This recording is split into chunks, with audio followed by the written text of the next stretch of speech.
Trump ने एक बार फिर ईरान युद्ध जल्दी खत्म करने होने का दावा किया है। उन्होंने कहा कि ईरान ज्यादा देर तक टिक नहीं पाएगा। उधर हॉर्मुज में अमेरिका और इजराइल के जहाजों की एंट्री रोकने के लिए ईरान की संसद में बिल पेश किया गया। देखिए रिपोर्ट।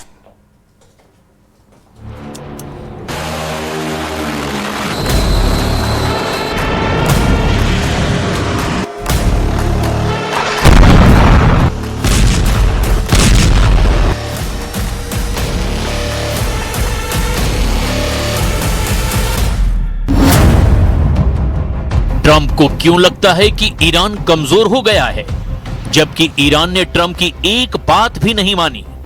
ट्रंप बार बार क्यों कह रहे हैं कि ईरान ज्यादा देर टिक नहीं पाएगा, जबकि हॉर्मुज अभी भी ईरान के कंट्रोल में है? ट्रंप बार बार डेडलाइन क्यों दे रहे हैं, जबकि ईरान ने हर बार अमेरिका की डेडलाइन को मानने से साफ इनकार कर दिया?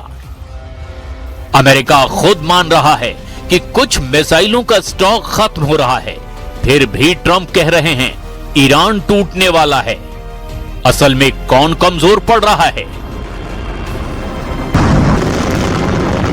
ईरान ने अमेरिकी ठिकानों पर हमले किए, जहाजों को टारगेट पर लिया और खुद ही सीज फायर तोड़ा।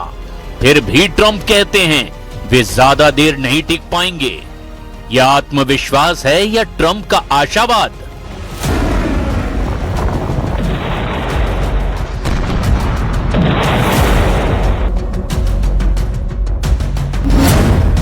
ट्रंप का पूरा दावा सैन्य दबाव और आर्थिक नुकसान पर टिका है, लेकिन ईरान आज भी हॉर्मुज को अपना रेड लाइन बता रहा है।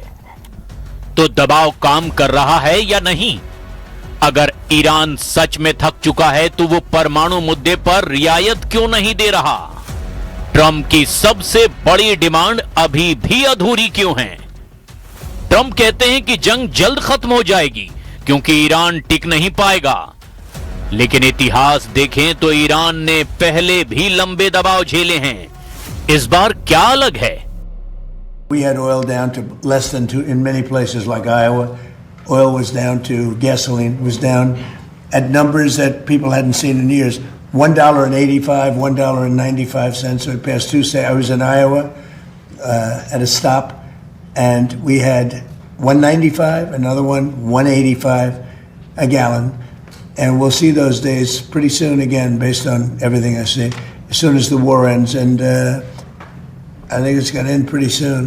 I don't think they can go much longer. Yeah, please. Trump पिछले कई दिनों से एक ही संदेश बार बार दोहरा रहे हैं, डील करो या नतीजे भुगतो।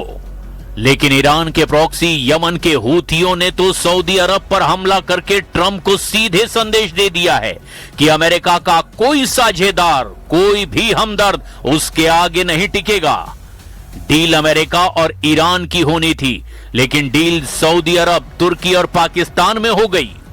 ट्रंप बार बार कह रहे हैं ईरान जल्द टूट जाएगा, लेकिन हकीकत उल्टी हो गई।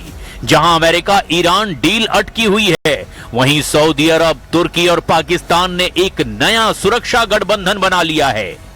ये गठबंधन साफ संदेश दे रहा है कि मध्य पूर्व के देश अब सिर्फ अमेरिका के भरोसे नहीं रहना चाहते।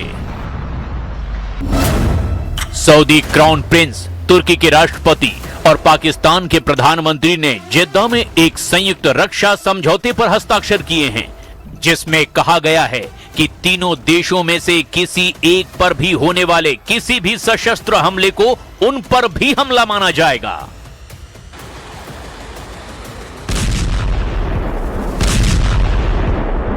ईरान के प्रॉक्सी हूथियों ने सऊदी अरब पर हमला करके एक और बड़ा संदेश दे दिया।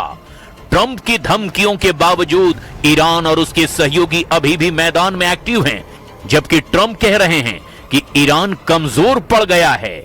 लेकिन अगर ईरान सच में कमजोर होता तो उसके प्रॉक्सी सऊदी अरब जैसे अमेरिकी सहयोगियों पर हमला करने की हिम्मत कैसे करते?